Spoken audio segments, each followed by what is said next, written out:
Muy bien, pues bienvenidos a todos. Ya así que al final los voy saludando y todo para así iniciar a tiempo. Voy a compartir pantalla Sí.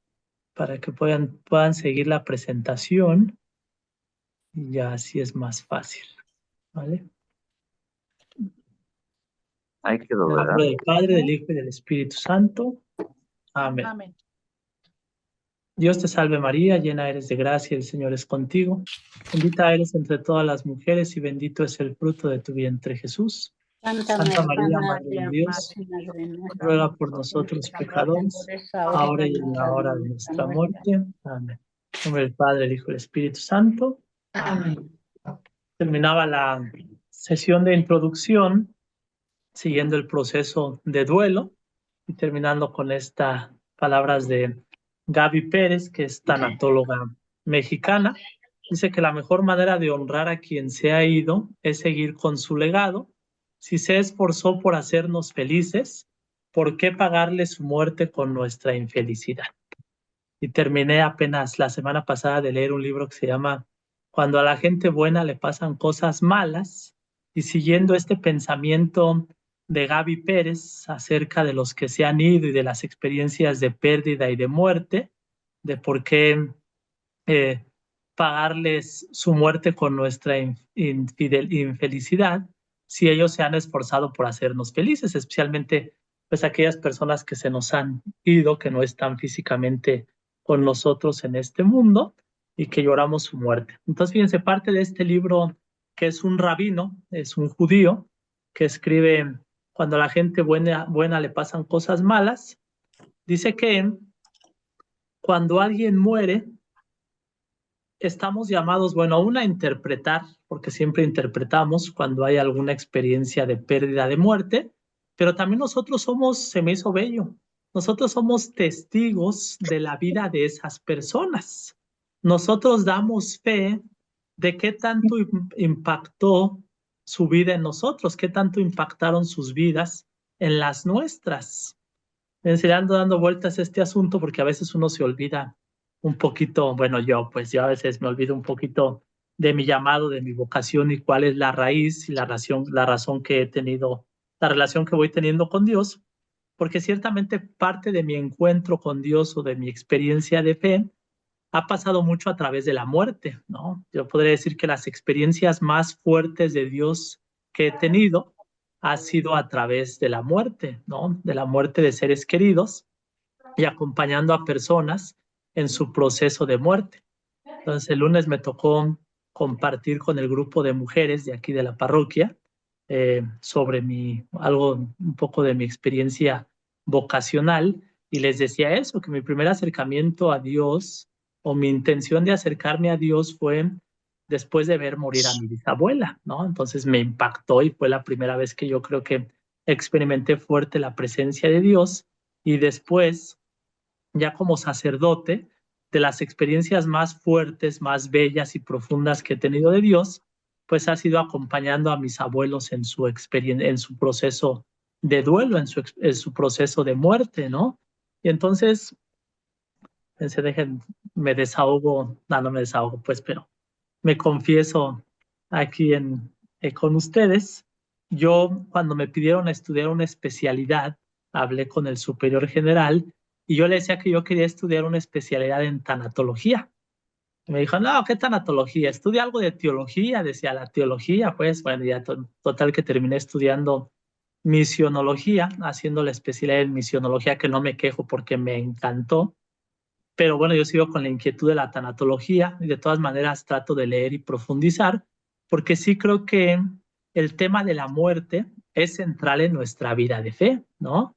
La respuesta que damos ante el sufrimiento, la respuesta que damos ante pues aquello que llamamos doloroso en esta vida y sobre la experiencia límite que es la muerte, pues ahí es donde nosotros damos respuesta de nuestra fe ante este suceso de la muerte. De todas maneras, diría San Pablo que el centro de nuestra fe es la resurrección. Si Cristo no hubiera resucitado, vana es nuestra fe. Y más aún, si nuestras esperanzas en Cristo se limitan a las cosas de este mundo, somos los más desgraciados de todos, dice San Pablo, ¿no?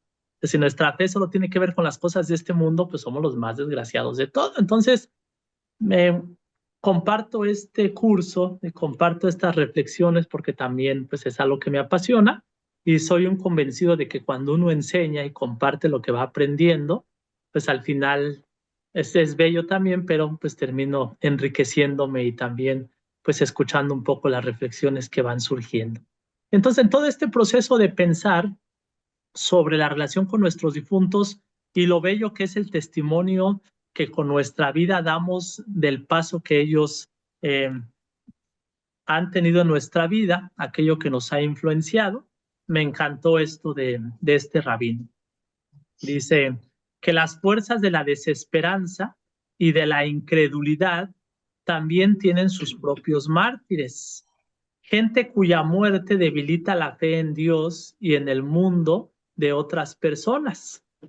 Si la muerte de una anciana en Auschwitz o de un niño en el hospital nos hacen dudar de Dios y de la bondad del mundo, entonces esta mujer y este niño se convierten en los mártires del diablo, es decir, testimonios contra Dios y contra el sentido de la vida moral, en vez de ser testigos de su favor. Pero, y este es el punto más importante, no son las circunstancias de su muerte las que hacen que estas evidencias sean a favor o en contra de Dios, sino nuestra reacción ante su muerte. Los hechos de la vida y la muerte son neutrales. Nosotros damos al sufrimiento un significado, positivo o negativo, con nuestras actitudes. Las enfermedades, los accidentes, las tragedias humanas matan a la gente, pero no matan necesariamente la vida o la fe.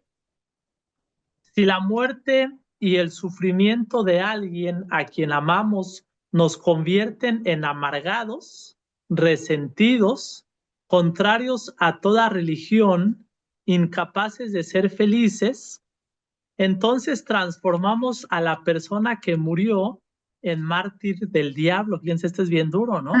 Si nos convertimos en gente amargada, contraria a la religión, resentidos, odiamos, si nuestra vida resulta peor después de que los que amamos han fallecido, nos volvemos en testigos del mal. Bueno, mártires del diablo, dice este rabino, que me parece una afirmación bastante fuerte.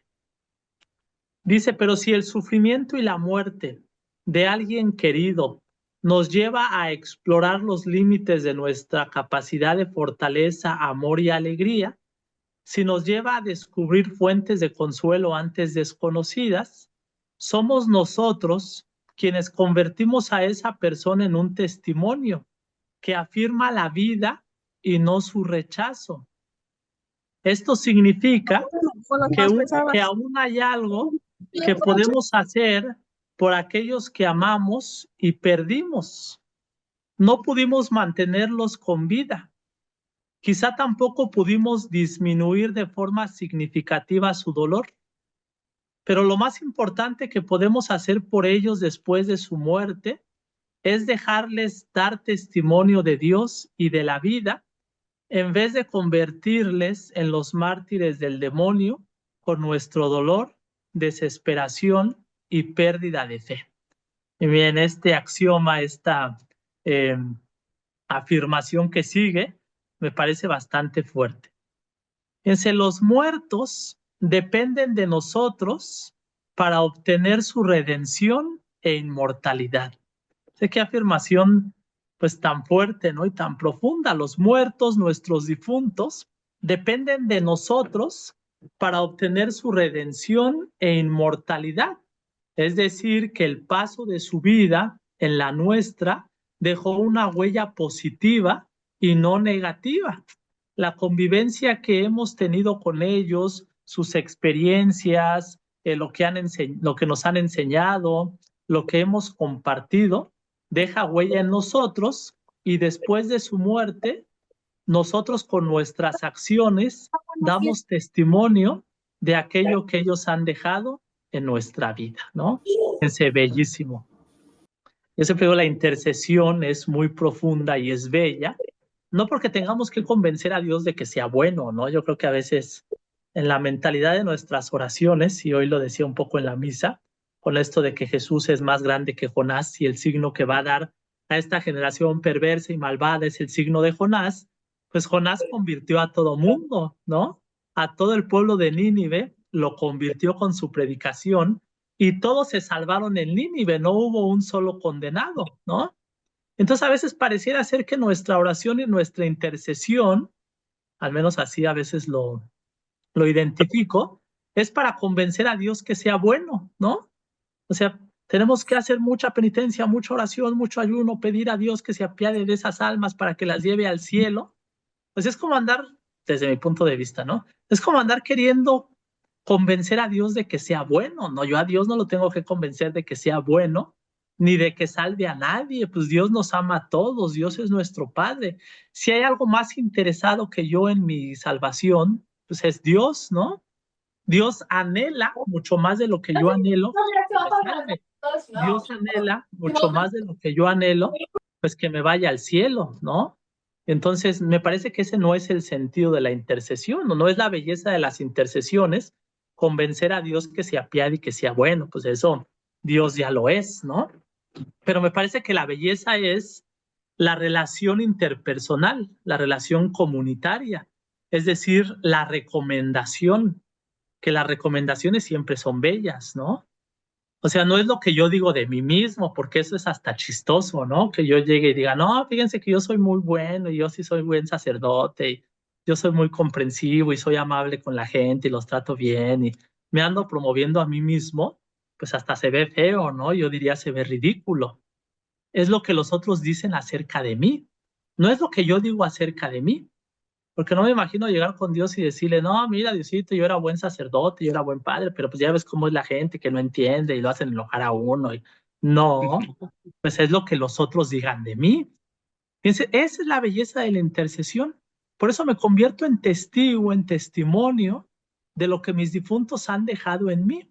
Cuando yo intercedo, lloro por ellos y los pongo en el corazón del Padre, lo que le estoy diciendo a Dios es, dejaron huella en mi corazón, dejaron algo bueno en mi corazón, dejaron algo positivo, porque al final seremos salvados en el amor. Y entonces, si yo honro la vida de mis difuntos siendo mejor cristiano, mejor persona, mejor ser humano, no haciéndole daño a las demás personas, no lastimando, no ofendiendo, no calumniando, etcétera, pues doy testimonio de que mis difuntos han dejado algo positivo en mi vida, ¿no? Entonces yo en los funerales a veces digo, bueno, pues sí está bien llorar porque es chistoso. Ahora que he celebrado muchos funerales en inglés para los americanos, es otro mundo totalmente diferente, ¿no? Son más serios, todo muy solemne, muy tranquilo. Y el otro día celebré mi primer funeral en esta parroquia donde estoy con una comunidad latina y percibe uno, ¿no? A nosotros nos gusta, pues somos más efusivos, más pues de sentimiento, entonces pues sí, el llanto, los gritos y todo. Yo digo, está bien, o sea, expresamos de otra manera nuestro dolor, nuestro sufrimiento, pero no está bien que se quede solo en eso. O sea, si alguien llora la muerte de sus padres y se duele y grita, pero después anda de pleito con los hermanos, dices, no, pues bonita cosa. Entonces doy testimonio de mis difuntos con mi vida y sobre todo, pues si han dejado algo positivo en mí, pues dice Gaby Pérez, si se esforzaron por hacernos felices, ¿por qué pagarles con nuestra infelicidad? Pues con todo lo doloroso que es llorar la muerte o la pérdida de algo o de alguien a quien amamos profundamente. Entonces es lo que vamos a entrar en este contexto del libro de Job, porque Job y después los evangelios, sobre todo los que hablan de la pasión y muerte de Cristo, nos van a ayudar a entrar en este misterio, que es un misterio, ¿no? En el misterio del dolor, en el misterio del sufrimiento y en el misterio de la muerte. Misterio significa que no lo podemos abarcar, es decir, no podemos conocer todo del misterio, podemos tener algunas intuiciones, podemos acercarnos al misterio del dolor, pero no lo podemos abarcar. O sea, nadie tiene las respuestas al dolor, nadie tiene las respuestas al sufrimiento. Por eso el libro de Job va a ser muy interesante, porque el libro de Job va a poner, no, bueno, va a cuestionar la visión tradicional de la muerte, del sufrimiento y del dolor. Entonces, tener en cuenta que la muerte, el sufrimiento, el dolor es un misterio, ¿no? Nos acercamos a él, pues como estamos llamados a acercarnos en el dolor y en el sufrimiento, con respeto y sabiendo que no podemos abarcar y que nuestras respuestas son limitadas, son cortas, inexactas y a veces, igual que los amigos de Job, como ya iremos viendo en el curso, a veces faltas de caridad, ¿no? Entonces, eh, Hablaba sí, con Pablo Maíz. sí les aparece la presentación, ¿verdad? Nada más háganme así. ¿Les parece? Vamos siguiendo. Entonces, el libro de Job presenta dos problemas, que son problemas. La muerte, por supuesto que es un problema, y el sufrimiento del inocente. Si el sufrimiento en sí mismo también presenta un problema. El sufrimiento es un problema, ¿no?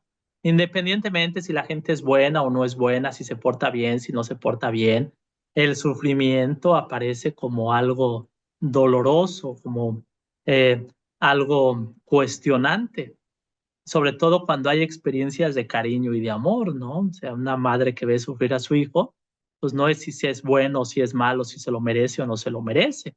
Aparece siempre como algo inmerecido.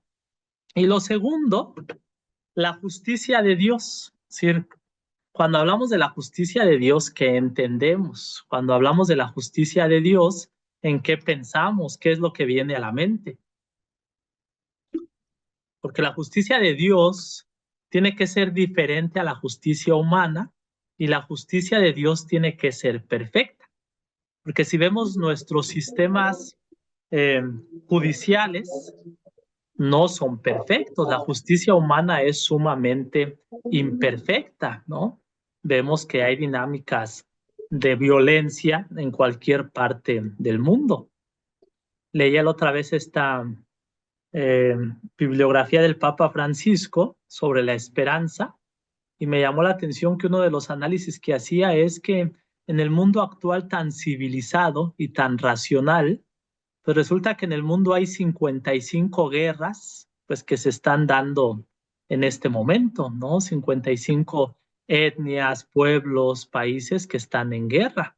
Entonces, la justicia humana no alcanza la paz, no alcanza sus objetivos, ¿no? Entonces hay dos posibles respuestas. Una es la resignación. De hecho, sí lo escuchamos, ¿no? A veces cuando no, pues es que pues tienes que resignarte y resignarte es pues ni modo, ¿no? Así son las cosas, así pasan, Dios sabe lo que hace. Pues por supuesto que Dios sabe lo que hace, ¿no? Pero una respuesta es resignación. Y la otra es luchar por llegar a una respuesta, darle sentido a los eventos de la vida, que es lo que va a hacer Job. Job va a buscar darle un sentido a los eventos de la vida y va a buscar profundizar en su experiencia de Dios y en la relación que tiene con Dios. Los que ya han leído todo el libro de Job, Job está constantemente pidiendo a Dios que responda, pidiendo a Dios eh, que le dé respuesta al porqué de su sufrimiento, al porqué de los hechos que va experimentando. Entonces, eh, Job lucha por darle una respuesta a estos eventos de la vida. El contexto geopolítico es interesante porque Job es de Uz, ¿no? Y se dice que, o parte de las teorías, es que Uz es la tierra de Esaú. Recuerden que Esaú es el hermano mayor de Jacob, que se va a robar la bendición de su hermano de Jacob, hijos de Isaac los dos. Y entonces Edom está situado fuera de Israel, ¿no? Eh, ¿Por qué? Una de las teorías es porque así el escritor sagrado, el agiógrafo, puede cuestionar la visión tradicional acerca de Dios y acerca de la raíz del sufrimiento. Fíjense, Job es un libro interesante y es un libro, pues podamos decir hasta escandaloso, porque pone en duda la visión tradicional sobre Dios. Entonces, parte de las teorías es situarlo fuera de Israel para que el escritor se sienta cómodo y poder cuestionar la visión tradicional que tiene el pueblo de Israel sobre la sabiduría divina, ¿no? Y sobre el hecho del sufrimiento. Pero bien, es interesante repasar un poquito esta, eh, esta relación entre Esaú y su hermano Jacob, que es de donde surge el pueblo de Israel, porque otra de las teorías es que entonces este libro, el escritor sagrado, pues busca cuestionar la visión tradicional del pueblo de Israel, pues elegido por Dios, ¿no? Entonces recordemos que eh, Jacob se roba la bendición de su hermano, de Esaú, y después de que se roba la bendición sale huyendo, sale con miedo, ¿no? Porque pues tiene miedo de que su hermano lo descubra y pues que lo vaya a matar, que le vaya a hacer algo, entonces sale huyendo y después le entra el remordimiento y desea regresar para hacer las paces con su hermano. Entonces, fíjense, es interesante toda esa narrativa, toda esa historia, porque como en la relación con Dios, en la relación de Jacob, de angustia, de persecución, de experimentar que hizo algo muy malo, como es robarse la bendición y tener miedo de que su hermano le vaya a hacer algo, la oración que él hace hacia Dios. Eso es importante porque podemos notar en el capítulo 28 del Génesis la primera oración de Jacob que hace a Dios cuando se siente perseguido, cuando siente que su vida está en peligro y cuando se siente perdido. Es una relación inmadura aún con Dios, pero aunque sabe que hizo algo que está mal, como es robarse la primogenitura, la bendición, aún así ora a Dios. Entonces, lo primero es que eso es importante. Ante el sufrimiento y el dolor del pecado, uno no se aleja de Dios. Es que es ilógico. Es como estar enfermo y que no estén funcionando en principio los medicamentos y alguien diga, no, pues como los medicamentos no funcionan, yo ya no voy a ir al médico. Hasta me da pena ir al médico porque no funcionan los medicamentos o me da pena ir al médico porque no me he tomado la medicina tal como él me dijo y entonces ya mejor no voy. No, pues nos aferramos porque queremos nuestra salud física, ¿no? En la salud espiritual tendría que ser lo mismo. Ante el sufrimiento, el dolor, la crisis, los procesos que ya vimos que a veces se llevan en el duelo, que es a veces el enojo, es la experiencia de falta de fe, pues es aferrarme más a las cosas de Dios. Y entonces Jacob, en este capítulo 28, versículo 13 en adelante, hace una oración a Dios, ¿no? Hace una oración a Dios que pidiéndole, pues que le ayude en su caminar. ¿Dónde dejé la oración? Dice, fíjense, si Dios me acompaña y me protege durante este viaje que estoy haciendo, si me da pan para comer y ropa para vestirme, y logro volver sano y salvo a casa de mi padre, Yahvé será mi Dios. Es el capítulo 28, perdón, versículo 20. Entonces, fíjense cómo es, me parece No, eh, una fe inicial, por decirlo, una fe inmadura, incluso lo diría yo, ¿no? ¿Por qué no? Porque todos así vamos avanzando también en el camino de la fe y la relación con Dios. Entonces, Jacob, que tiene una relación inicial, dice, Jacob hace una promesa. Si Dios me acompaña, me protege durante este viaje que estoy haciendo, si me da pan para comer y ropa para vestirme, y si logro volver sano y salvo a la casa de mi padre, entonces Él será mi Dios, ¿no? Entonces, una oración medio manipuladora. Señor, si me ayudas y si haces lo que yo te estoy pidiendo, si me das pan, si me das comida, entonces voy a creer en ti. Lo que significa que si no pasa eso, no voy a creer en ti, ¿no? Entonces, pero aún así hay relación con Dios. Entonces, 20 años después, Jacob, más maduro y que ha asimilado lo que hizo en contra de su hermano, desea regresar a su patria y encontrarse con Esaú. Y vean la diferencia en la oración de este Jacob 20 años después.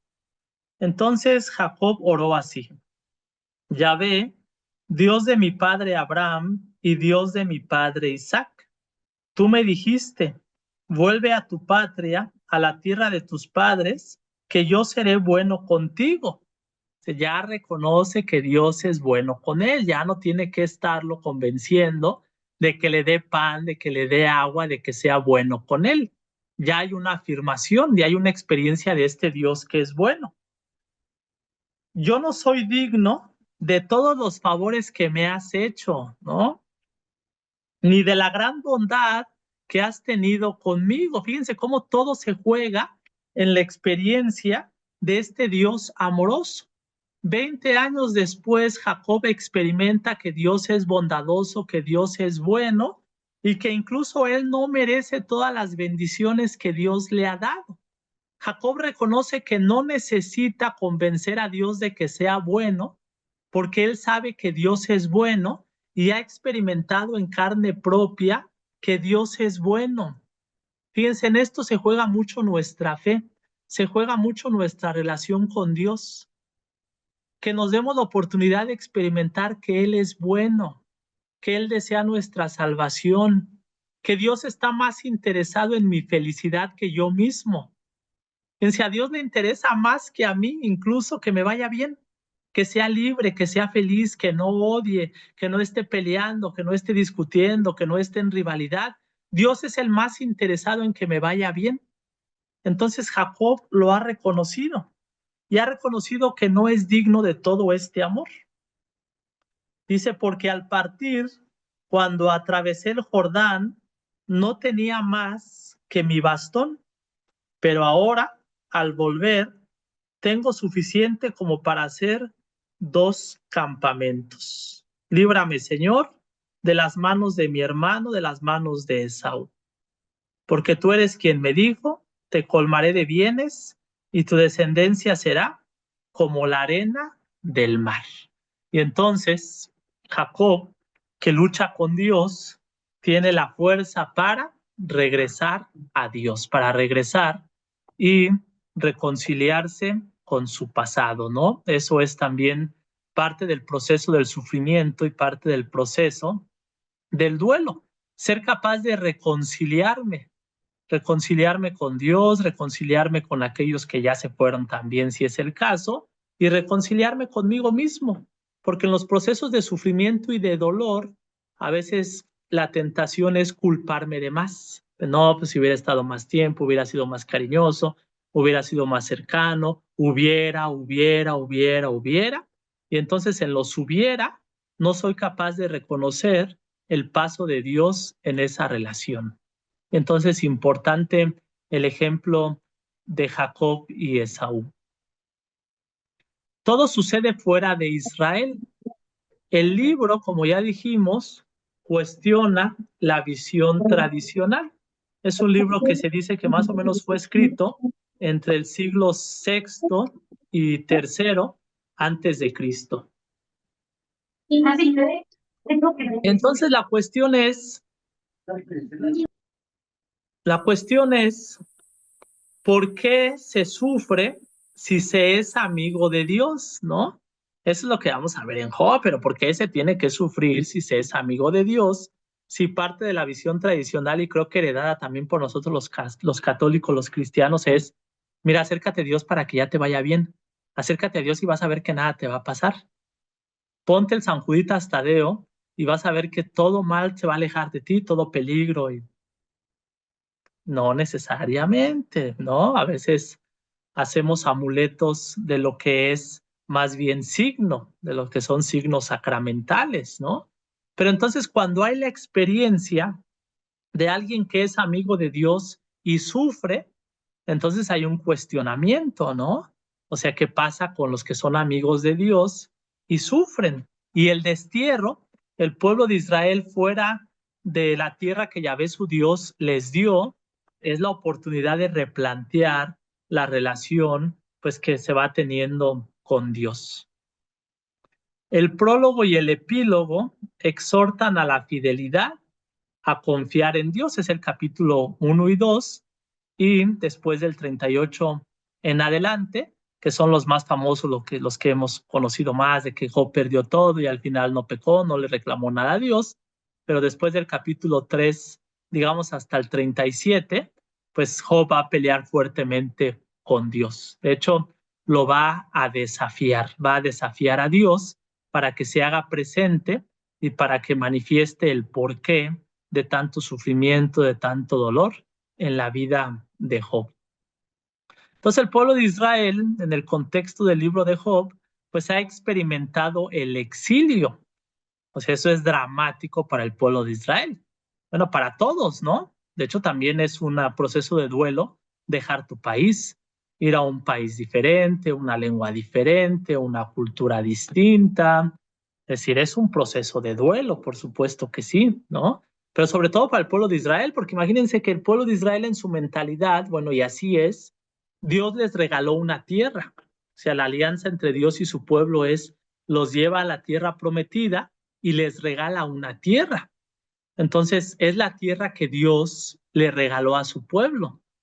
Y después resulta que viene un pueblo extranjero y no solo ocupa la tierra del pueblo de Israel, sino que los manda al exilio, los expulsa. Y entonces, ¿qué pasa? ¿No se supone que Dios nos regaló esta tierra y que Él nos iba a cuidar y que es nuestra y que...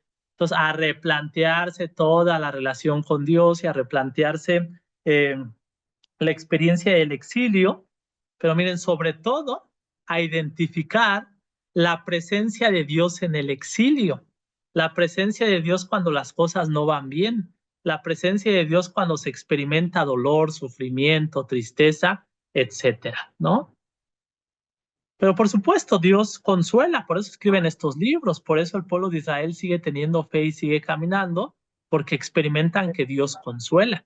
Digamos, cuando me ordené sacerdote, fue la primera lectura que elegí para mi ordenación porque me encanta esta de Isaías 40, donde Dios le va a decir, Yahvé le va a decir a Isaías, consuela a mi pueblo, súbete a un alto monte y grítales, diles que yo su Dios tengo poder, que traigo su salario y que su sufrimiento ha terminado.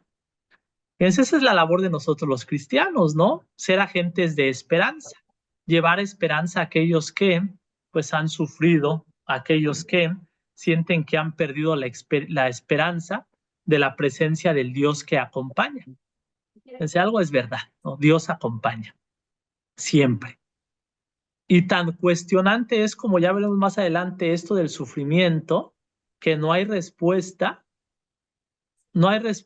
intelectual, no hay respuesta lógica, verbal, pero sí hay respuesta existencial, ¿no? O sea, es increíble que la respuesta de Dios es la cruz, es el crucificado, ¿no? Es decir, ¿por qué hay sufrimiento? ¿Por qué hay muerte? ¿Por qué hay dolor? Verbalmente, intelectualmente, nos supera, pero la respuesta de Dios es la cruz.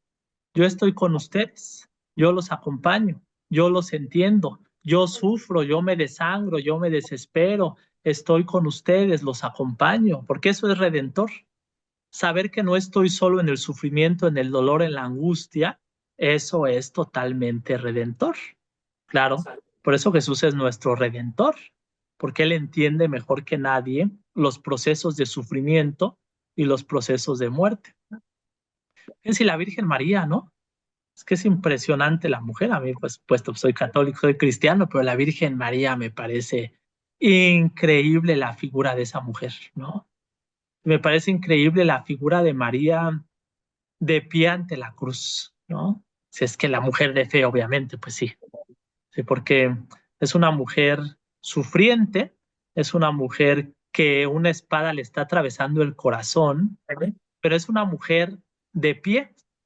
Fíjense, ¿por qué significa la palabra resurrección, no? En griego, resurrección es anástasis. Y si tradujéramos anástasis literalmente, anástasis significa ponerse de pie. Entonces, fíjense qué profundo, qué poderoso que María aparece en el Evangelio de Juan ante la crucifixión como la resucitada, es decir, como la mujer de pie. No, eso no quita el sufrimiento, el drama, el dolor que una espada le atravesó el corazón. Algunos dicen, no, pues si es que María sabía que iba a resucitar su hijo, no. Yo no creo que María supiera el futuro. Sabía que la vida estaba en manos de Dios. Eso sí lo sabía ella. Fíjense quién es Juan Pablo II. Tiene esta encíclica que es Redemptoris Mater, la madre del Redentor. Y entonces hace una reflexión sobre este momento de la crucifixión y dice cómo, pues todo esto que se le prometió a María en la Anunciación, pues es puesto en duda al momento de la resurrección, de Jesús ser el Mesías, ser el Salvador, ser el libertador, ¿no? Pero las cosas de Dios van más allá de este mundo. Entonces, la Virgen María no sabe que su hijo va a resucitar, o no sabe cómo Dios va a actuar, ¿no? Pero ella sabe que Dios va a actuar y por eso está de pie, por eso no está derrumbada, no está tumbada en el suelo, ¿no? Es la mujer resucitada, ¿no? Y eso nos consuela saber que alguien nos acompaña. Entonces, Dios es el Dios de la vida que se puede experimentar también en la muerte, ¿no? Varios de ustedes han tenido obviamente experiencias dolorosas, de sufrimiento, de muerte, pero han experimentado que Dios ha estado ahí presente. Y yo mismo, pues sí, doy testimonio de eso. Mis experiencias más fuertes de Dios han sido cuando he acompañado a gente en sus procesos de muerte, ¿no? Son las experiencias más fuertes de la presencia de Dios que he tenido. Porque es la paradoja, ¿no? La paradoja es que Dios se manifiesta o da vida aún en la muerte, ¿no? Eh, es el Dios pues, que es más poderoso que cualquier experiencia de vida y que también se hace presente en la muerte. Fíjense que estoy repasando un libro porque pues ahora tengo que estar practicando y leyendo en inglés. Estoy leyendo un libro que es bastante bueno, les voy a mandar la reseña en los grupos, que se llama Crowded Rooms, ¿no? Y en esta de Crowded Rooms son puros testimonios de gente que parece ser que es muy común que vea a sus seres queridos, a sus difuntos cuando está a punto de fallecer, ¿no? De hecho, cuando acompaño a alguien, la pregunta para más o menos tantear si le queda poco tiempo es pues tratar de que compartan si ya ven a sus familiares, a los papás, a los que ya están en el otro lado. Entonces, cuando muchos dicen que sí, pues ya sabes que está cerca el momento, ¿no? Pero fíjense cómo incluso en el momento de la muerte, ante estas experiencias, pues no estamos solos, ¿no? Nadie muere solo, nadie absolutamente muere solo, siempre está acompañado. Y si no está acompañado de sus difuntos, está acompañado de Jesús, pues de los ángeles, de aquellos que ya están en la otra vida. Entonces el pueblo de Israel es un pueblo que va a experimentar también a Dios en la muerte, al Dios de la vida, porque el exilio les va a enseñar que Dios es el Dios de todos, ¿no? Es que nos entran los aires de elegidos y de superioridad ante los demás pueblos, ¿no? Pues la Iglesia Católica, la Iglesia que Cristo fundó, y los demás ni saben, están en el error, son unos herejes, eh, hay que convertirlos y todo lo que hacen es malo, es demoníaco, etcétera, etcétera. Y el pueblo de Israel se tiene que dar cuenta que Dios es el Dios de todos. Nosotros nos tenemos que dar cuenta también que Dios es el Dios de todos. No solo es el Dios de los católicos, no solo es el Dios de los cristianos, es el Dios de todos. Tenemos que ser compartidos también, ¿no? Y que Dios, al ser el Dios de todos, por supuesto que también actúa en los demás pueblos y en sus prácticas. A mí me causa tristeza y asombro cuando no hagas estas prácticas porque esas son del diablo y esas son del demonio y eso no, porque eso no viene de Dios. ¿Y quién te dijo que no viene de Dios? ¿No?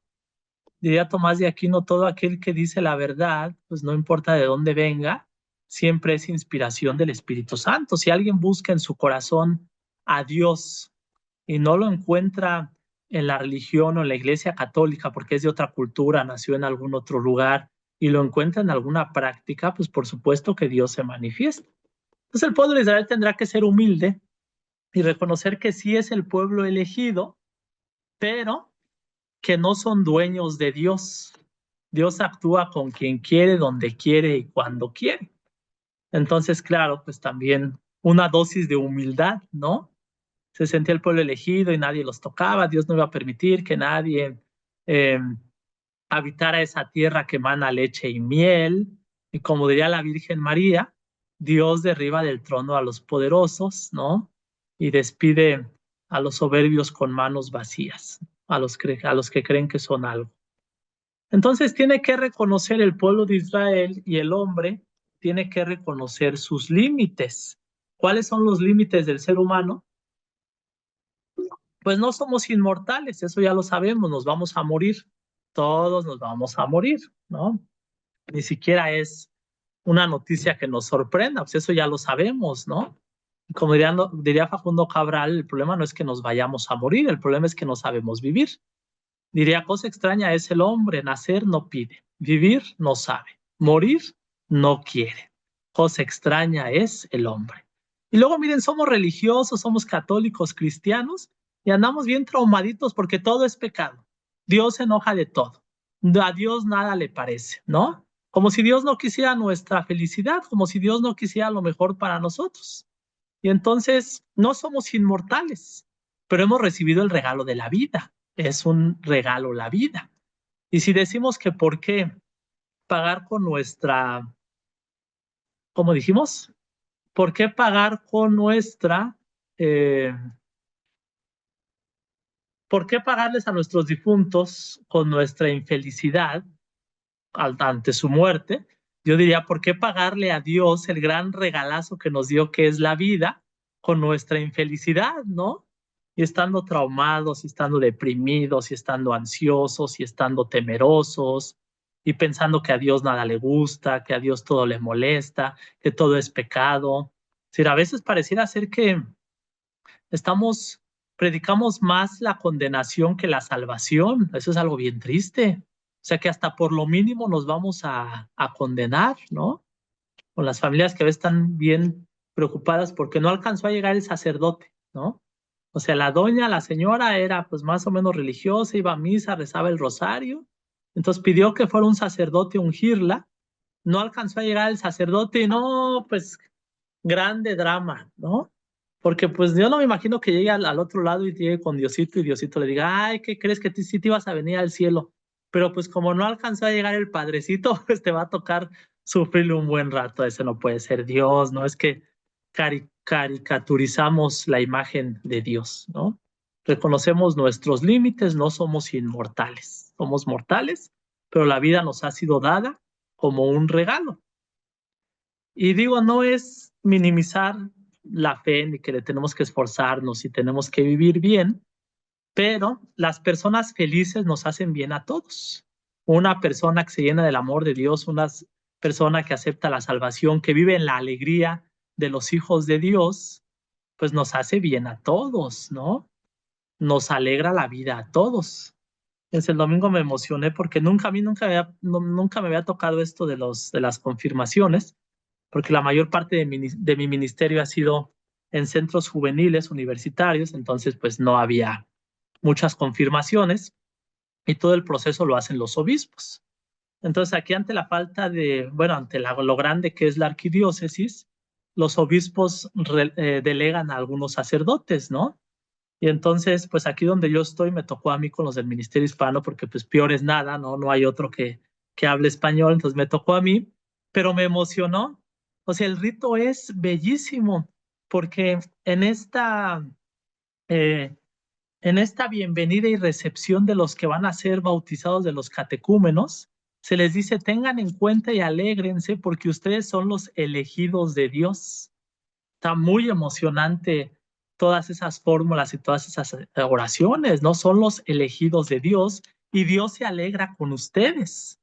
O sea, por supuesto que Dios se alegra con nosotros, Dios se alegra con nuestra vida, Dios se goza con nosotros. Así como, pues claro, Dios sufre con nosotros, Dios se entristece con nosotros. Entonces el ser humano no es omnipotente, reconoce el pueblo de Israel en el exilio que no lo puede todo. No somos Dios, somos limitados. Es solo un ser humano. Siendo carne, entonces, eres alguien que muere. Y ser conscientes de esto es un camino de sabiduría. Ante el exilio, el profeta Jeremías escribe muy bien. Dirán, Señor Dios, mira cómo nos has engañado cuando afirmabas, ustedes vivirán en paz, mientras ahora, en el exilio, estamos con la espada en el cuello, ¿no? Pues el profeta Jeremías pues habla en nombre del pueblo y comparte con Dios este drama de por qué el justo o por qué los elegidos también pues tienen que sufrir. El hombre entonces al final entiende que está hecho para la vida. Terminamos con esta diapositiva.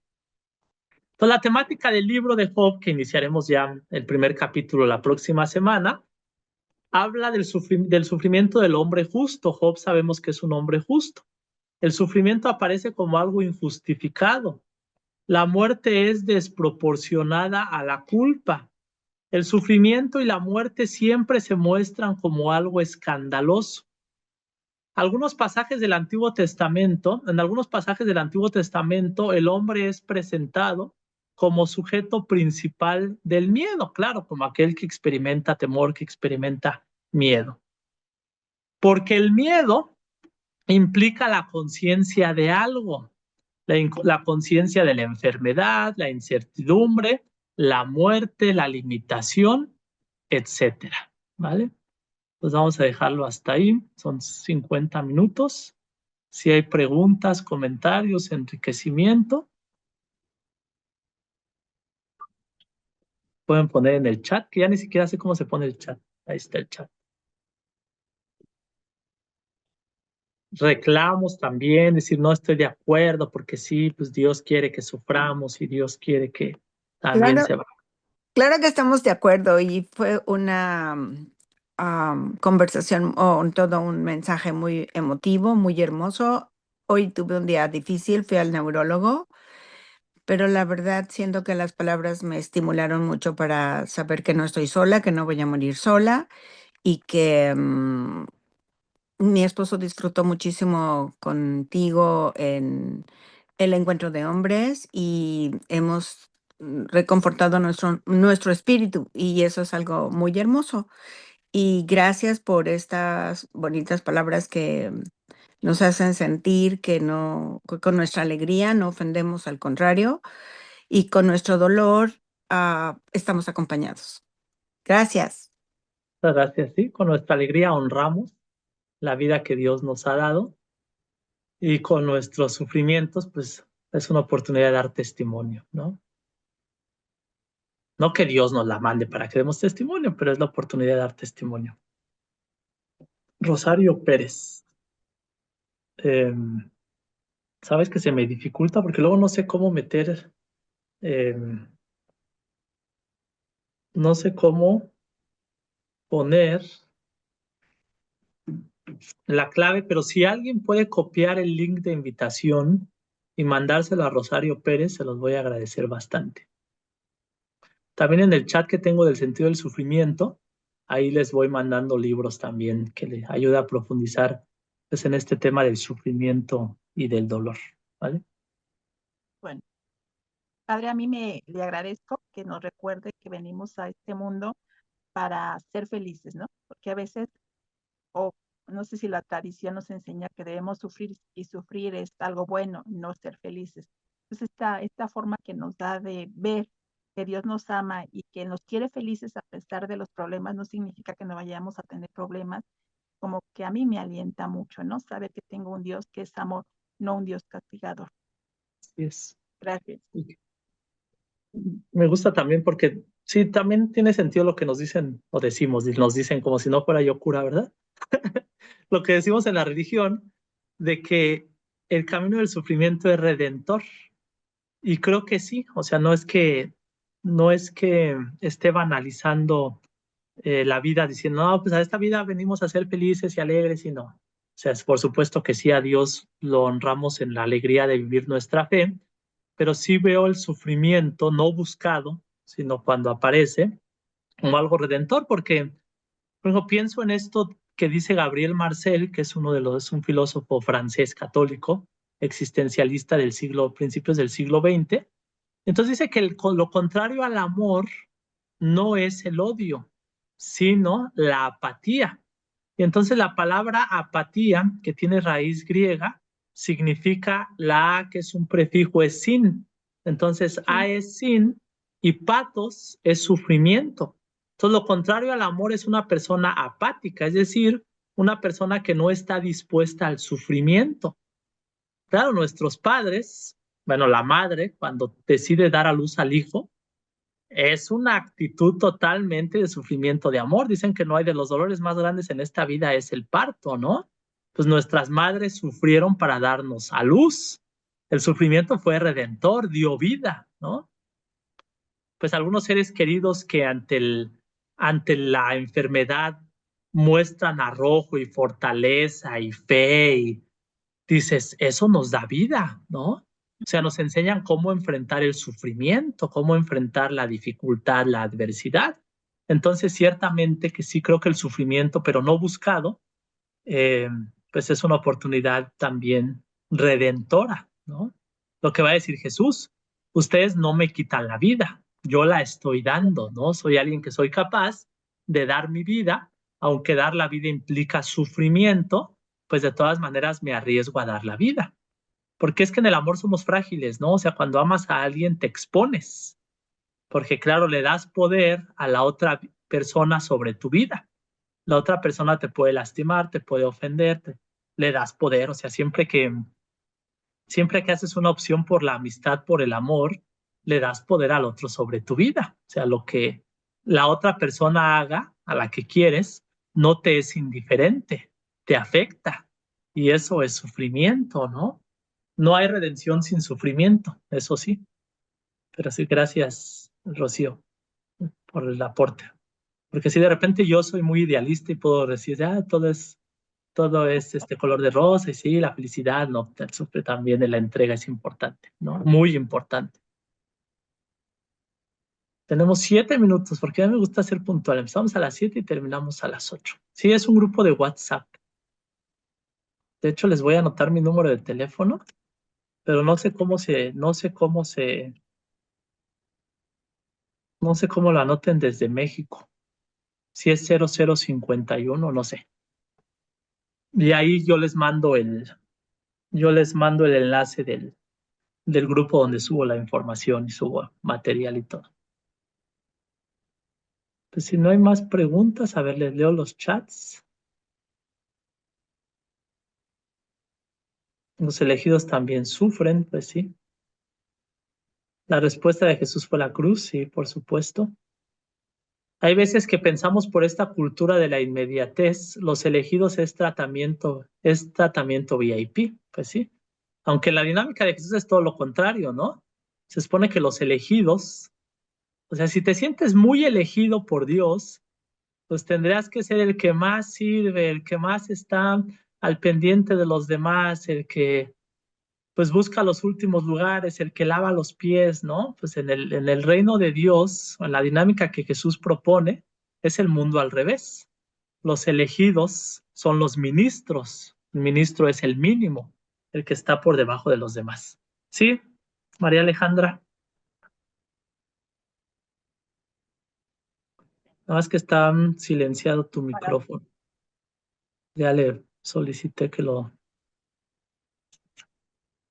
¿Sí? ¿No se deja ¿Está sufriendo? No, no vayas a sufrir por eso, ¿eh? No se deja, oye, ¿por qué? Ya te mandé la solicitud para que se quite lo muteado, dirían aquí en los Uniteds, pero no se deja. ¿Ya? Ya, ahora sí. Ya, ok. Bueno, pues antes que otra cosa, muchísimo gusto en verle nuevamente, padre, ya que la semana pasada no nos pudimos ver, bueno, solamente del mensaje que envió. Me da mucho gusto, Dios le bendiga, siempre sus mensajes son muy acertados, sus palabras lo son también, son un alivio muchas veces para nuestros problemas, las situaciones que vivimos día a día. tanto de aquel lado como de este otro lado. Acá en nuestra Toluca, en el Estado de México, bueno, pues también todos padecemos, al igual que en muchos países. Eh, de todo lo que usted dijo, pues sí, siempre basado en la palabra de Dios, siempre va a tener la razón. Y de acuerdo a esto, pues también es decirle, como dice, si vamos a aceptar los bienes, no vamos a aceptar los males, entonces tenemos que aceptar todo del Señor cuando estamos llenos de fe, cuando amamos al Señor en toda la plenitud de nuestro día a día, con trabajos o sin trabajos, con salud y con enfermedad, pues todo es bienvenido porque amar a Dios es entregarse por completo. A veces nos cuesta trabajo, a veces no queremos entender bien las cosas, a veces todo queremos, como decía un Dios, a nuestra conveniencia, a nuestro modo, a nuestro interés. No es así. Más bien el Señor dice, yo te quiero, pero para mi interés, para que nosotros aceptemos, nos abramos de capa el corazón de todo y lo aceptemos desde la punta de los cabellos hasta las uñitas de los pies. Entonces, que eso lo hagamos, Padre. Así Un es. abrazo muy fuerte y muchísimas gracias por su Gracias por invitación. compartir. Pero fíjate, aunque ahora yo ando, no sé, como que ando replanteando mi teología y mi idea de Dios, sí creo que es verdad lo que, o sea, es verdad lo que dices, que nos hacemos un Dios más que nosotros hacernos a su imagen y semejanza, buscamos que Él se haga nuestra imagen y semejanza, ¿no? Que es, a veces utilizamos a Dios para nuestro propio beneficio, pero también Sí. como que últimamente me cuestiono esta idea del Dios que quiere que hagamos su voluntad, ¿no? Que si te quiero para esto es para esto y que no consulta, porque es que la historia del pueblo de Israel es una historia de alianza, ¿no? Si nuestra Ujú. relación con Dios es una alianza y la Sí. alianza se da desde el consentimiento de las dos partes, ¿no? Ujú. Entonces, si mi Sí. relación con Dios es desde la alianza, Dios no me impone nada. Dios me propone, Dios me invita, Dios me muestra caminos y los dos vamos Ujú. caminando juntos y vamos decidiendo juntos. Dios no decide nada por mí. Claro. Dios no actúa en contra de lo que yo busco también y de lo que yo quiero, ¿no? Porque si no decimos, bueno, pues ni modo, es lo que Dios quiere y aunque yo no quiera, pues como soy muy obediente y como soy muy, me niego a mí mismo, pero creo que la relación de amor con Dios, y es lo que me parece bello y últimamente pienso es, pues por supuesto que Dios camina y Dios nos consulta y Dios nos pregunta y Dios respeta nuestros nos también que a veces llegamos a dar, ¿no? Y busca otras maneras, Ujú. porque es que de repente, por ejemplo, yo cuando escucho, con todo el respeto del mundo y el cariño, pero cuando escucho historias de vocación, ya que dicen, no, es que yo no quería ser sacerdote, no, yo no quería, pero pues Dios casi, casi me agarró de la mano y me torció la mano para que yo Oh, dije, ya, no, ¿no? apúrate, dámelo. Como que Nada más por lo ahí estaba no, comiendo porque no le iba a decir. Ni quería como saber. que, Nada, ay, le puse así. Si no me quieres decir, está bien, gracias, no me interesa, le puse. Y ya le nos dije, estamos ahí aventando el pleito de Isabel Quijada esta es y una los que gracia. no, No sé si está actualizado, ¿no? Pero sí, sí. bueno, a ver, déjame ver. Y sí, entonces, hacer la voluntad de Dios, entonces sí, vamos caminando juntos, me parece, pues así como pues como alianza, como relación de amistad, relación de amor, donde las dos partes tienen que estar de acuerdo. Es que esto de repente yo a mis adentros pienso que es medio, no sé, por la enseñanza tradicional, que tenemos que estar de acuerdo los dos, pero últimamente me parece que sí, tenemos que estar de acuerdo los dos, Dios y yo, ¿no? Y eso cuesta porque es más fácil decirle a Dios, ¿qué hago, Señor? Tú dime lo que tengo que hacer y yo lo hago, pero tú dime, ¿no? No, pues, ¿qué quieres que hagamos, Fernando? ¿No? ¿Por dónde quieres que caminemos? ¿Por dónde quieres que vayamos? Vamos dialogando y caminando juntos, porque es lo que Jesús hace en los evangelios, ¿no? ¿Qué buscas y qué quieres que haga por ti? En diálogo. Pero bueno, creo que ya me salí del tema, no sé. Lo dejamos hasta ahí, Sí, porque ya Padre. son las 8.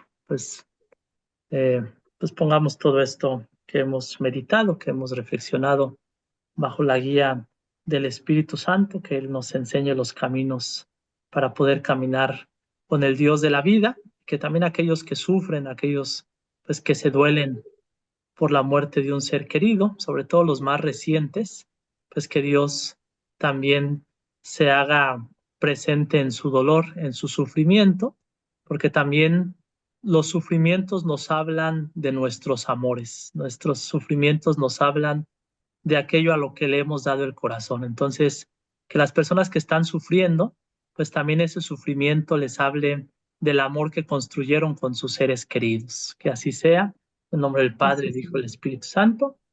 Amén. Muy bien, nos vemos la próxima semana, igual a las 7, de 7 a 8. Pues un gusto verlos a muchos, bueno, a todos, obviamente.